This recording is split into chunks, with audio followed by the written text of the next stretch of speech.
महोदयाने या ठिकाणी प्रवीण दटके उदय, परवा रात्री भालदारपुऱ्यात दंगल उसळली होती। सुमारे 500 जणांचा जमाव घोषणा देत दगडफेक करीत होता।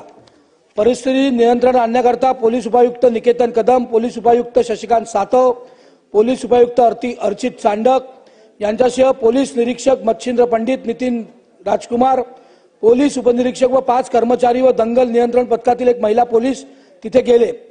जमावाने पोलिसांवर दगडफेक करायला सुरुवात केली, त्यात शिवीगाळ सुद्धा सुरू झाली।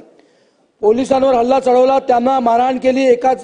त्यातल्या काही जमावाने महिला पोलिसाला पकडलं आणि त्यांचे वस्त्र काढण्याचा प्रयत्न केल्यानंतर त्यांना दुसऱ्या बाजूला नेण्याचा प्रयत्न केला, पण ती महिला इतकी शूरवीर होती की तिने त्या सगळ्या जमावातून ती बाहेर पडली आणि नंतर तिने काल याची तक्रार नोंदवली आहे।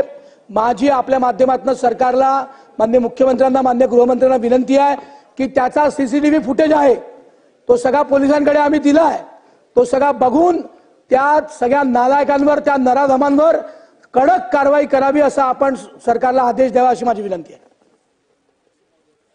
बाबाजी काय